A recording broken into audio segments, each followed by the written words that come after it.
Kesalahan banyak orang merawat asam lambung sehingga sulit untuk disembuhkan.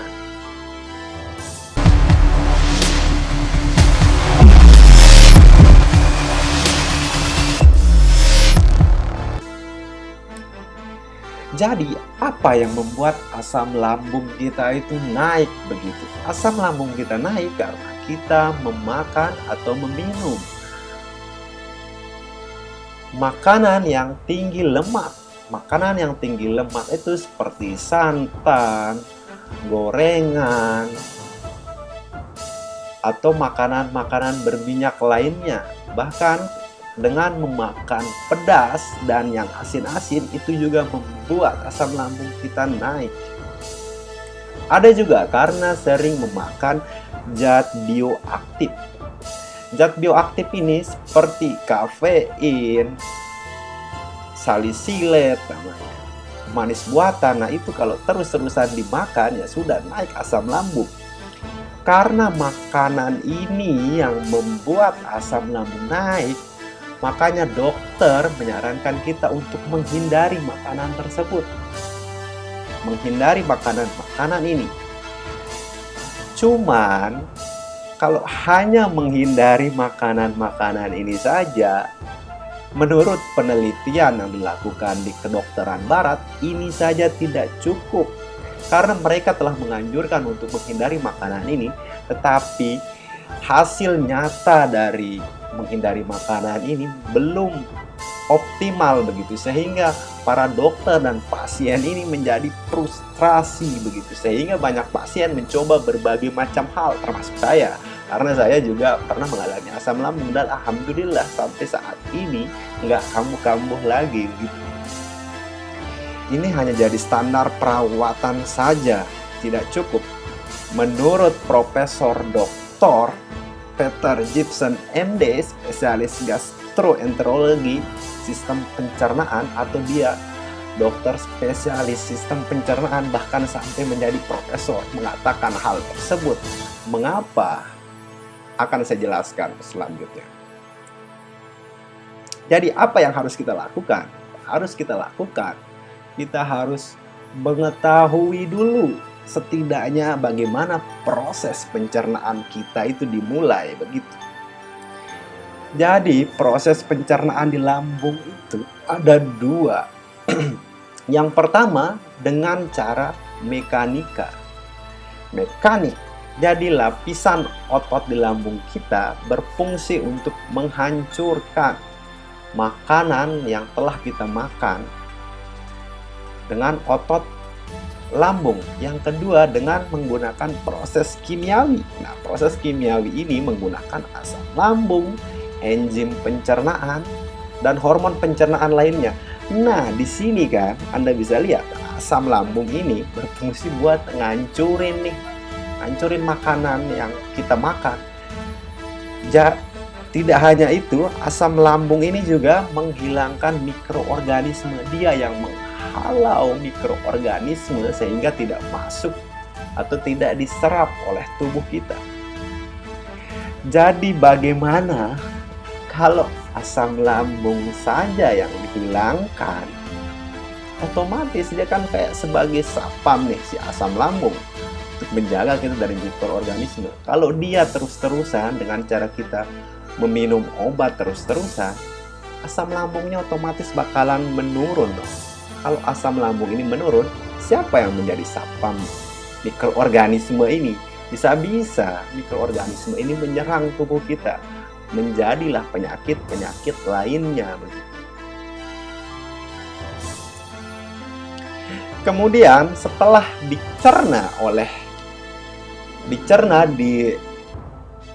dihaluskan oleh lambung kita, makanan tersebut didorong ke usus. Nah, di usus halus ini baru mulai terjadi proses penyerapan makanan.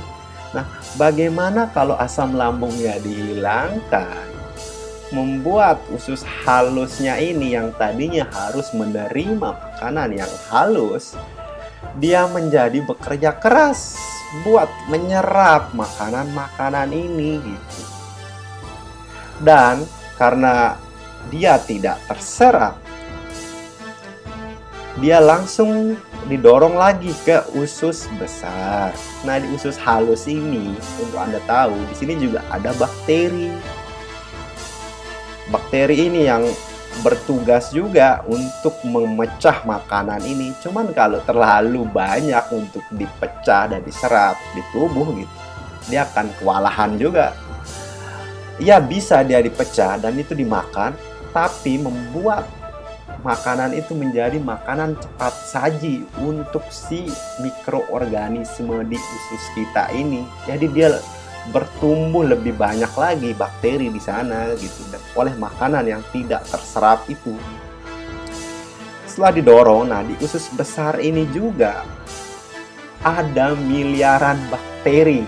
Untuk Anda tahu, makanan-makanan yang tidak terserap di usus halus, nah itu menjadi makanan juga di usus besar ini. Setelah dimakan oleh mikroorganisme ini, makanan itu menjadi fermentasi. Nah, fermentasinya itu membuat gas hidrogen setelah difermentasikan oleh mikroorganisme ini begitu. Itulah yang membuat mengapa kita menjadi kembung, begah. Terus setelah menjadi gas hidrogen, metana juga, perut kita menjadi distensi namanya. Nah, dia distensi kayak usus kita itu jadi melebar. Nah, usus ini kalau melebar, dia membuat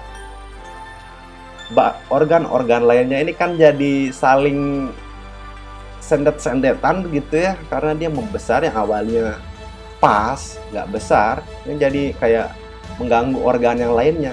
Nah, dari sanalah terjadi, dikirimkan ke otak kita bahwa di sini ada gangguan. Kemudian di otak kita dicerna, diterima ada rasa sakit karena ada gangguan di usus besar ini. Otak kita, bahkan di usus halus ada otaknya juga yang mengatur ini, namanya Etheric Nervous System atau ENS.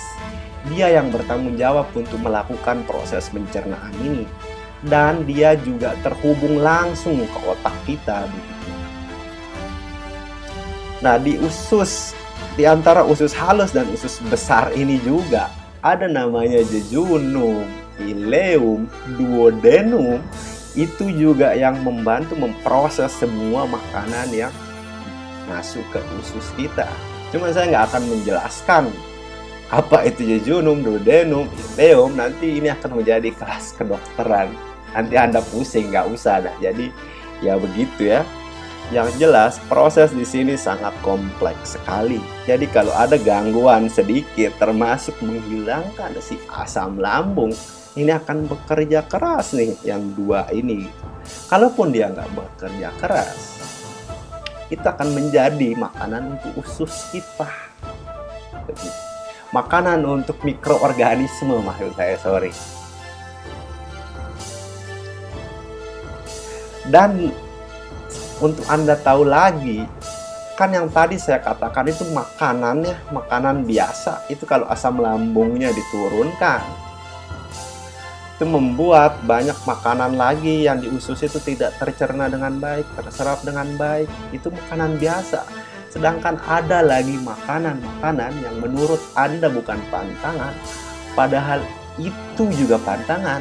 Karena makanan ini meskipun asam lambung kita baik-baik saja begitu, dia nggak emang dia dihancurkan, tapi setelah nyampe di usus, dia nggak bisa terserap. Ada 90% makanan itu nggak diserap. Makanan yang mengandung molekul yang namanya Laperpolbos. Nah, ini Laperpolbos ini istilah yang saya buat setelah membaca berbagai macam jurnal ilmiah, jungkir balik begitu. Saya menyimpulkan ada makanan lagi yang pantangan, tapi kebanyakan orang nggak tahu ini pantangan gitu. Dia makan aja karena nggak ada yang ngasih tahu gitu. Nah, Makanan ini apa? Ini singkatan dari istilah-istilah ilmiah untuk mempermudah mengingat ya.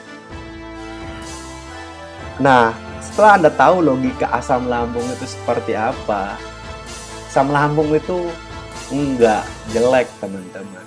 Cuman jeleknya kalau dia sampai masuk ke kerongkongan nih, menjadi reflux gitu, jadi GERD. Nah, di situ baru asam lambungnya naik. Cuman kalau dia belum menjadi GERD, nggak usah kebanyakan minum obat asam lambung. Bisa jadi Anda meminum obat asam lambung itu bukan di sana yang Anda sakit, cuman tetap rasanya di perut. Anda didiagnosis seperti itu, tapi Anda nggak ditanya oleh dokter. Bahkan banyak yang nggak tahu nih lapar polbos ini apa.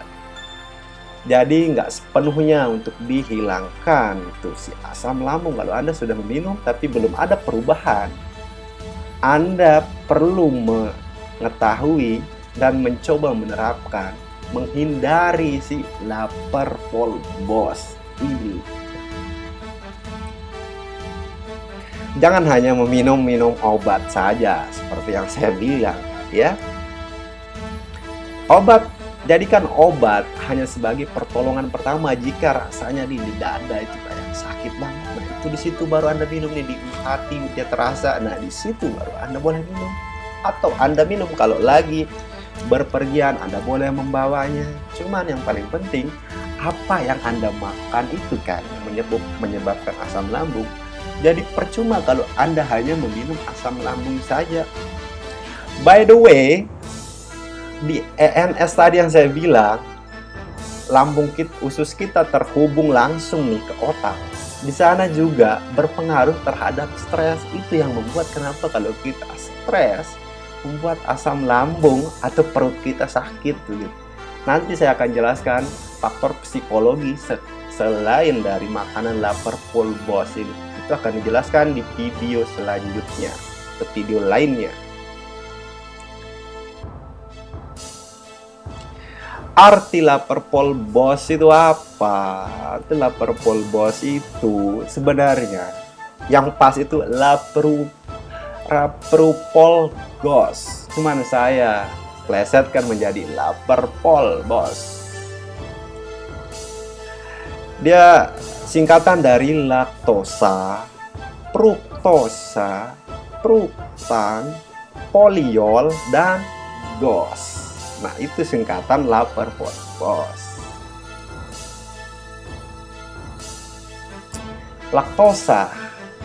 Ada tahu laktosa? Kalau Anda belum tahu, laktosa itu adalah gula yang berada di susu-susuan. Dia berada di semua susu hewan, termasuk sapi, kambing, domba. Dia berada di sana. Nah, pertanyaannya, kenapa banyak orang meminum susu-susu ini, cuman dia nggak bermasalah begitu? Karena di dalam tubuh kita itu, di tubuh orang yang nggak bermasalah dengan susu ini, karena dia punya enzim yang namanya laktase. Nah, enzim laktase ini kalau kurang diproduksi oleh tubuh, dia nggak bisa dicerna, nggak bisa diserap oleh usus. Jadi makanan si mikroorganisme timbullah gas, jadi sakit perut gitu. Bahkan distensi usus itu yang menyebabkan perutnya merasa besar, merasa perutnya kram. Itu yang membuatnya karena makanan-makanan ini.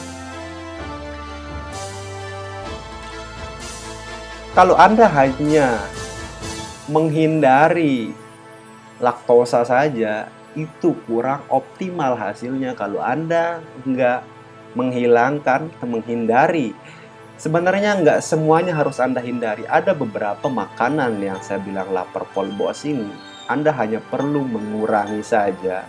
Ada batas wajar yang boleh Anda konsumsi begitu. Laktosa bukan makanan atau minuman yang bebas dari susu. Bukan Anda menghindari susu-susu saja, tapi laktosa ini berada juga di makanan lain seperti keju, di krim, di es krim, yogurt, di puding gitu, dan makanan penutup lainnya. Nah, kemudian ada namanya molekul yang namanya fruktosa. Fruktosa ini apa? Ini gula di dalam buah. Biasanya sering bukan gula buah ya, cuman biasanya disebut oleh gula buah. Dia berada di madu. Nah, ini makanya kadang lucu. Kebanyakan kan obat asam lambung ini orang-orang pada minum madu. Minum madu menjadi obatnya, sedangkan ini juga nggak diserap. Inilah yang membuat perutnya begah kembung gitu. Ini ada juga sirup jagung fruktosa tinggi. Nah, sirup jagung fruktosa tinggi ini biasanya juga sering untuk mengakali, bukan mengakali ya, untuk dikasih ke orang yang terkena diabetes. Kenapa dia nggak dikasih gula yang mengandung glukosa, dia dikasih fruktosa? Kenapa? Itu karena di tubuh kita nggak terserap nih fruktosa ini. Makanya kalau dia minum sirup jagung fruktosa tinggi atau gula jagung, apa namanya saya lupa, dia nggak masalah kan. Ada itu kan produk-produk yang khusus untuk diabetes, yang gulanya khusus gitu, itu terbuat dari fruktosa tinggi. Kemudian ada juga di sayuran nih, di kacang polong dan lain-lain.